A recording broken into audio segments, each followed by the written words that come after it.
Hey everyone, welcome back to my channel. My name is Nesar and you are currently watching Lex and Medico. थोड़े दिन पहले मैंने brachial plexus का part 1 upload कर दिया था, बट पार्ट 2 अपलोड करने में थोड़ी ये देरी हो रही है। तो हमने क्लिनिकल एनाटॉमी जो ब्रेकियल प्लेक्सस के वो रहने दी थी और वो आज हम इस वीडियो में कवर करने वाले हैं। और आज हम कोई भी हैंड रिटन नोट्स नहीं बना रहे, ये आपको नोट्स अलग से मिल जाएंगे। ये मेरी नोट्स है जिसको मैंने स्नैपशॉट लिया है। तो इधर हम 3 क्लिनिकल एनाटॉमी में पढ़ने वाले हैं, Erb's paralysis, Klumpke's paralysis and third one is injury to serratus anterior muscle. तो सबसे पहले हम लोग देखते हैं अर्ब्स पैरालिसिस। तो इधर आपकी साइट ऑफ इंजरी सबसे पहले क्या होगी कि one region of upper trunk, यानी 3 ट्रंक होते हैं आपके ब्रेकियल प्लेक्सस के। कौन से अपर, मिडल एंड लोअर। तो ये आपका अपर ट्रंक के एक रीजन में इंजरी होगी, तब होगी आपकी अर्ब्स पैरालिसिस। वहाँ पे अर्ब्स पॉइंट ही होता है। ये 6 पॉइंट इस तरह से मिलके बनता है आपका अर्ब्स पॉइंट। ऐसे ये इधर एक अर्ब पॉइंट होता है, मतलब आपका C5 वाला, C6, फिर आपका अपर ट्रंक बनता है। फिर वहाँ से आपके 2 डिवीज़न निकलते हैं, एंटेरियर एंड पोस्टेरियर, और वहाँ से फिर 2 मसल भी निकलती है। तो वो पूरा आपका बनाता है अर्ब्स पॉइंट। अगर इस पॉइंट में यहाँ पे डिफेक्ट होगा तो आपका कौन सा होगा? अर्ब्स पैरालिसिस। ठीक है। फिर इसका कॉज क्या होगा, ये क्यों हो सकता है कि जब आपका शोल्डर में से हेड यानी ह्यूमरस का हेड जब सेपरेट हो जाता है तब ये इंजरी, मतलब इसके कारण ही आपकी क्लम्पकस पैरालिसिस होती है। और ये कौन से केसेस में यह हो सकता है कि जब आप अगर पेड़ के ऊपर आप ऐसे लटक रहे हो और आप गिर गए, तो जब आप कंधे के बल गिरते हो तब ये हो सकता है। फिर during birth of a child, जब डॉक्टर उसे बाहर निकालते हैं माँ के पेट से, तब उसके हाथ वहाँ से अलग हो सकता है और ड्यूरिंग एनेस्थेशिया ये इंजरी हो सकती है। इसके अंदर कौन सी नर्व रूट्स इन्वॉल्व होती है? हमने क्या देखा? अपर रूट होता है, यानी अपर रूट में कौन सी आती है? C5 एंड C6, और इसके अंदर भी मेनली आपका C5 इन्वॉल्व होता है। तो अभी मसल्स कौन सी इन्वॉल्व होगी? तो ये इसका न्यूमोनिक है इधर, जैसे आप लोग देख सकते हो 3BD।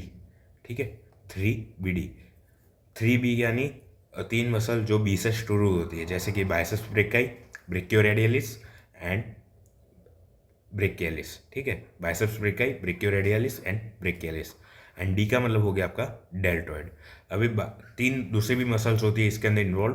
कौन से? Supraspinatus and infraspinatus and supinator muscle. फिर आता है आपका डिफॉर्मिटीज। इसको मैं अच्छे से ऊपर लिख लेता हूँ, डिफॉर्मिटीज। ठीक है, अभी डिफॉर्मिटीज और डिसेबिलिटीज में एक फ़र्क होता है। डिफॉर्मिटीज वो होती है जो डॉक्टर पेशेंट के अंदर देखता है, और डिसेबिलिटीज वो होती है जो पेशेंट डॉक्टर को बताता है कि मुझे क्या दिक्कत आ रही है। तो सबसे पहले मैं डिसेबिलिटीज आपको बता देता हूँ कि आपको पेशेंट क्या बोलेगा कि डॉक्टर जो मेरा आर्म है मैं उसको एबडक्ट यानी ऐसे मतलब हिला नहीं पा रहा हूँ, और मतलब अच्छे से वो मीडियल रोटेट नहीं हो पा रहा है, मतलब सॉरी मीडियली रोटेट हो रहा है, लेटरल रोटेट नहीं हो पा रहा है। फिर flexion and supination of forearm, he is not able to flex and keep his forearm in supine position, यानी फ्लैक्स करना, मतलब ये फ्लेक्शन हो गया और ये हो गया आपका सुपाइन पोजिशन, इस तरह से वो नहीं कर पाएगा। फिर जो बाइसेप्स एंड सुपिनेटर के जग्स है वो उसके लॉस्ट हो गए हैं, और डेल्टॉइड के लोअर पार्ट में सेंसेशंस उसको नहीं आ रहे, मतलब यहाँ पे अगर कुछ भी टच होता है तो उसको फील नहीं हो रहा है। तो क्या क्या हो गया? Abduction and lateral rotation of arm, flexion and supination of forearm, biceps and supinator jerks are lost and sensations are lost over the lower part of deltoid. फिर डिफॉर्मिटीज डॉक्टर क्या देखते हैं पेशेंट के अंदर कि arms are hangs by the side, adducted and medially rotated, और जो four arm होता है वो ऐसे एक्सटेंड हो गया होता है और वो प्रोनेट हो गया होता है। और अभी इसको हम एक देखते हैं कि आपने ऐसा देखा होगा कि कोई इस तरह का हो जाएगा, देख रहे हो? तो ये कैसा कि कोई पुलिसमैन टिप्स एंड इसको क्यों बोलते हैं कि जब आप चौराहे पे पकड़े जाते हो और पुलिस आपको कोई दे रहे हो पावती कि इतने दो, तो आप क्या बोलते हो? लो ना सर, ले लो थोड़े। तो इसी तरह से ये टिप हैंड हो गया, तो ये हो गई, इसे इसलिए बोलते हैं policeman tip hand and waiters tip hand. फिर हम लोग आगे बढ़ते हैं क्लम्पकेस पैरालिसिस। तो इसके अंदर साइट ऑफ इंजरी आपकी कौन सी होगी? लोअर ट्रंक, यानी इसके अंदर कौन सी 2 नर्व रूट इन्वॉल्व होगी? C8 T1। ये क्यों होता है? जब आपका आर्म ज़्यादा ही बहुत एबडक्ट हो जाए, या फिर आप कुछ आपके हाथों से क्लच कर रहे हो कोई हाइट से गिरने के बाद, और कभी कभी बर्थ इंजरी में भी हो सकता है। इसके अंदर आपकी कौन सी मसल्स पैरालाइज होगी? Intrinsic muscle of hand and ulnar flexors of wrist and fingers, यानी C8 एंड T1। अभी डिफॉर्मिटीज क्या होगी? ये कुछ इस तरह का हो जाएगा, ये क्लॉ जैसा दिख रहा है, ऐसा आपने सिंक में देखा हो वो ऐसा क्लॉ बनाता है, तो ये ऐसा क्लॉ बन जाएगा। Claw hand due to unopposed action of long flexors and extensors of finger. In a claw hand there is hyperextension at metacarpophalangeal joint and flexion at interphalangeal joint. Normally आप ऐसे रखते हो हाथ ऐसे, तो क्या होगा, इधर आपका फ्लेक्शन और इधर एक्सटेंशन, देखो इधर फ्लेक्शन, तो इधर क्या हो जाएगा, ये इधर आपका हाइपर एक्सटेंशन हो जाएगा, उल्टा हो जाएगा, तो ये ऐसा हो जाएगा। और क्या बोला, फ्लेक्शन एट इंटरफेलेंजियल, यानी ये फैलेंज ये फैलेंज ये फैलेंज ये फैलेंज, इसके बीच में फ्लेक्शन हो जाएगा, तो ये कुछ हो गया क्लॉ, वो सिंगम वाला याद है ना, बस इसी तरह से। फिर डिसेबिलिटीज क्या होगी कि it is complete claw hand and cutaneous anaesthesia and analgesia in a narrow zone along the ulnar border of forearm and hand. इसके अंदर आपको दूसरा देखना है एक हॉर्नर सिंड्रोम। तो हॉर्नर सिंड्रोम क्या होता है? हॉर्नर सिंड्रोम में क्या होता है कि जब आपका T1 डैमेज हो जाता है, तो T1 में से क्या होता है कि आपके सिंपैथेटिक फाइबर्स निकलते हैं। अगर T1 डैमेज हो गया तो सिंपैथेटिक इतना वर्क अच्छे से नहीं कर पाएगा सिस्टम में, तो उसके कारण जो सिंपैथेटिक में जो आपका होता है, जैसे कि आप दौड़ रहे हो, शेर आपके पीछे पड़ा है, तो आपकी आँख पूरी खुल जाती है और आप तेज़ी से दौड़ रहे हो, फिर आपको स्वेट हो रहा है और वो सब हो रहा है, तो ये सब अगर सिंपैथेटिक की आपका डैमेज हो जाएगा तो ये सब नहीं होगा। तो उसके अंदर आपको चार पढ़ने, क्या पढ़ने? पिटोसिस, मियोसिस, अनहाइड्रोसिस एंड इनपथेलमस। पिटोसिस का मतलब क्या होता है कि ड्रॉपिंग ऑफ अपर आईलिड्स, यानी जो ये अपर आईलिड्स आप देख रहे हो, गुजराती में उसको आंख की पापड़ बोलते हैं, वो आई के ऊपर ड्रॉप हो जाती है।